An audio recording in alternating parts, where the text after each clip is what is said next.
ഇപ്പോൾ വന്നൊരു പ്രധാനപ്പെട്ട വാർത്തയിലേക്കാണ് നമ്മൾ പോകുന്നത്. ഇന്ത്യ ചൈന വിമാന സർവീസുകൾ ഉടൻ പുനരാരംഭിച്ചേക്കും.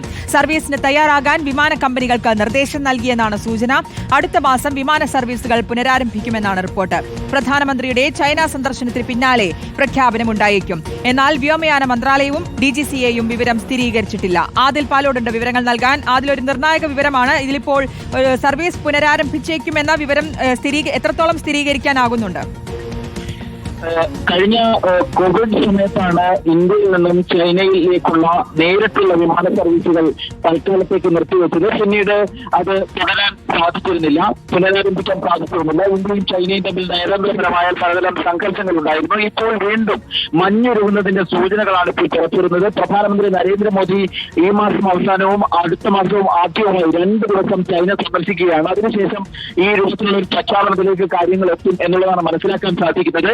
ഇന്ത്യ ചൈന വിമാന സർവീസുകൾ പുനരാരംഭിക്കും എന്ന റിപ്പോർട്ട് അന്താരാഷ്ട്ര മാധ്യമങ്ങളടക്കം ഇപ്പോൾ പുറത്തുവിടുകയാണ്. ആ വാർത്ത സർവീസിന് തയ്യാറാകാൻ വിമാന കമ്പനികൾക്ക് കേന്ദ്ര സർക്കാർ നിർദ്ദേശം നൽകിയതായി സൂചന ലഭിക്കുന്നു.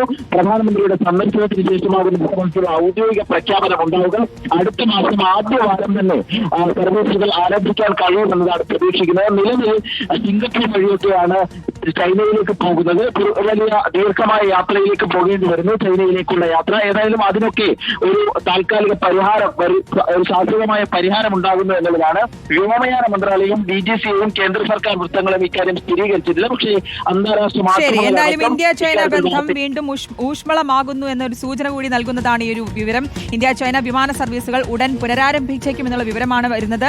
ഈ വിമാന കമ്പനികൾക്ക് ഇതുമായി ബന്ധപ്പെട്ടുള്ള നിർദ്ദേശങ്ങളൊക്കെ നൽകി എന്നുള്ള സൂചനയാണ്. കൂടുതൽ വിവരങ്ങളാണ് ആദിൽ പാലോട് നൽകിയത്.